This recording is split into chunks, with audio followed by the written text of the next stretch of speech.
Assalamualaikum warahmatullahi wabarakatuh. Bagaimana membuat campaign TikTok Ads yang sukses dengan budget iklan yang terbatas? Oke, selamat datang di channel bareng, channel yang membahas tentang dunia digital marketing maupun bisnis digital. Insya Allah akan sharing bersama teman-teman perihal dunia TikTok Ads, Facebook Ads, dan Google Ads. Kali ini kita akan belajar bagaimana agar campaign iklan kita di TikTok Ads dengan budget kita yang terbatas itu bisa memaksimalkan penjualan kita, memaksimalkan impresi kita sehingga terjadi closing ataupun penjualan. Oke, ada beberapa tips yang bisa kami sampaikan dan semoga ini bisa menjadikan insight dengan teman-teman kepada teman-teman. Jadi yang pertama untuk solusi agar campaign kita sukses meskipun budget terbatas. Nah, itu gimana caranya? Oke, yang pertama teman-teman harus benar-benar memahami audiens, gitu ya.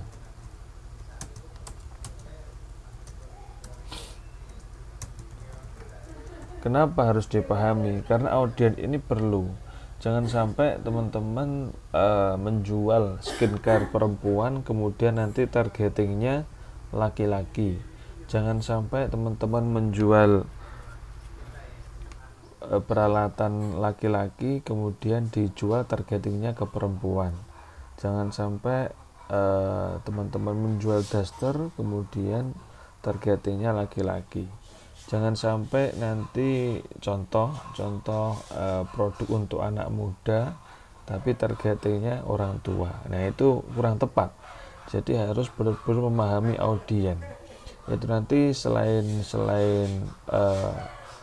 berpotensi berpengaruh di umur, di gender, kemudian juga bisa berpengaruh di lokasi teman-teman. Kira-kira produk teman-teman ini yang paling banyak di daerah mana atau peminatnya di daerah mana.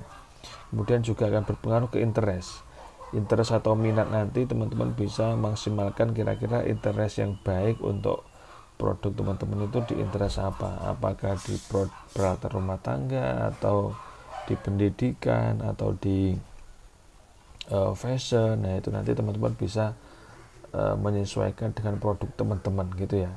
Jadi tidak ada patokan yang baku ketika beriklan di TikTok Ads. Kita harus memahami karakter produk kita. Agar apa?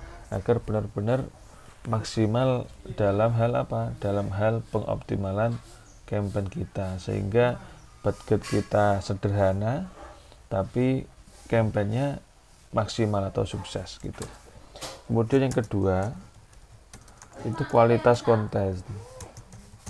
Nah, kualitas konten ini juga sangat berpengaruh, karena TikTok ini seperti yang saya bilang di video-video sebelumnya, teman-teman bisa lihat, teman-teman bisa cek. Jadi kualitas konten kalau TikTok itu istilahnya yang paling relevan, atau TikTok itu ke eranya itu era social media commerce, gitu. Jadi bukan e-commerce tapi TikTok itu mengajak kita ke era social media commerce. Maksudnya apa? Nah, maksudnya social media commerce itu adalah kita itu dituntut agar menjadi content creator, gitu. Jadi content creator itu gimana maksudnya? Kita dituntut untuk membuat video, terutama di TikTok itu yang kreatif, yang itu biasanya sesuai tren dan mengikuti tren tentunya, dan itu harus benar-benar up to date dan juga aktual, maksudnya. Nah, itu sangat menantang. Bagaimana kita contoh konten kita itu membosankan, kemudian kita kepingin orang itu tertarik dengan memahami produk kita, tentu itu suatu yang kontradiktif, gitu. Jadi kalau bisa kualitas konten atau kualitas video konten itu juga diperhatikan, teman-teman. bisa syuting atau take video, bisa menggunakan peralatan ya, kalau memang HP yang minimal kameranya jernih gitu. Kalau bisa kamera, atau kalau sudah teman-teman bisnisnya tertata, kemudian sudah mampu untuk ngesewa konten kreator atau video kreatornya juga lebih bagus. Jadi iklannya itu benar-benar berkualitas gitu ya. Itu akan berpotensi menjadikan konten kita dilirik, konten kita dinikmati, konten kita diperhatikan terus-menerus oleh audiens. Itu yaitu adalah kualitas konten. Kemudian yang ketiga, anggaran iklan. Anggaran iklan ini juga perlu. Anggaran iklan itu seperti gini, anggaran iklan itu kan kayak pakan ikan. Kalau kita memberikan pelet ke ikan nila, itu nanti pasti tepat. Tapi kalau kita memberikan pelet ke ikan paus contoh, berarti nanti kurang tepat, karena ikan paus senangnya ikan kecil-kecil kalau gitu ya. Nah, itu anggaran iklan. Jadi anggaran iklan ini kita harus benar-benar juga memandang atau menganalisis bahwa anggaran iklan kita itu dengan budget sekian kira-kira bisa menjangkau audiens yang seperti apa. Nah, itu harus diperhatikan juga, harus diperhatikan, karena ketika kita itu anggaran iklannya budgetnya terbatas ya, karena kalau budgetnya terbatas itu harus benar-benar selektif, harus benar-benar detail untuk meneliti apakah targeting kita, audiens kita, lokasi yang kita target itu benar-benar relevan apa enggak. Kalau sampai enggak relevan, itu nanti akan berpotensi untuk boncos. Itu anggaran iklan. Jadi dengan kita ngerti anggaran iklan kita seberapa, budget terbatas, kemudian kita bisa menentukan bahwa kiranya ini campaign efektif apa enggak, targeting yang pas apa enggak, itu nanti akan minimalisir keboncosan di iklan teman-teman. Kemudian yang keempat itu monitoring dan evaluasi campaign. Ini juga perlu. Jadi monitoring ini maksudnya gimana? Ketika kita sudah membuat campaign gitu ya. Ketika kita sudah buat campaign, kita evaluasi campaignnya. Contoh ini, dievaluasi.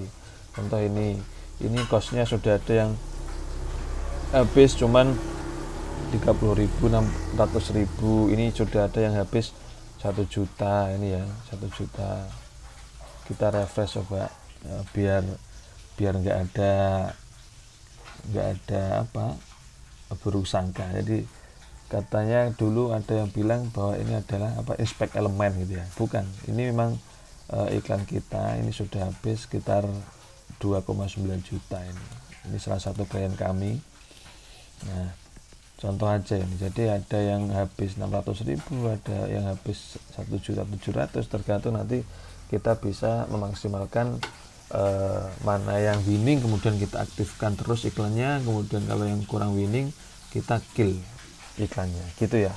Nah, ini jadi monitoring dan evaluasi campaign. Cara evaluasi campaignnya nanti bisa kami sharing lebih detail di private mentoring.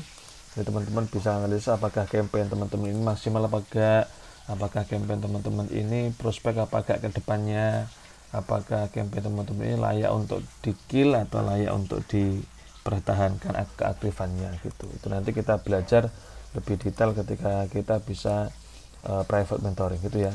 Kalau teman-teman berminat atau teman-teman sudah punya bisnis, kemudian teman-teman kalaupun belum punya bisnis sudah belajar mulai dropshipper atau reseller, terus bagaimana mendalami perihal TikTok Ads, mulai dari fundamental hingga bagaimana cara scale up, teman-teman bisa cek link di deskripsi video ini. Teman-teman bisa cek, insya Allah bermanfaat. Kita bisa private mentoring lebih dalam, kita bisa belajar teori dan sekaligus praktek langsung. Jadi teman-teman bisa memaksimalkan kinerja dari campaign teman-teman gitu ya. Semoga bermanfaat. Kalau ada pertanyaan silahkan ditanyakan di kolom komentar. Kalau ada yang kurang jelas Dan teman-teman semoga bisa membantu, memberikan insight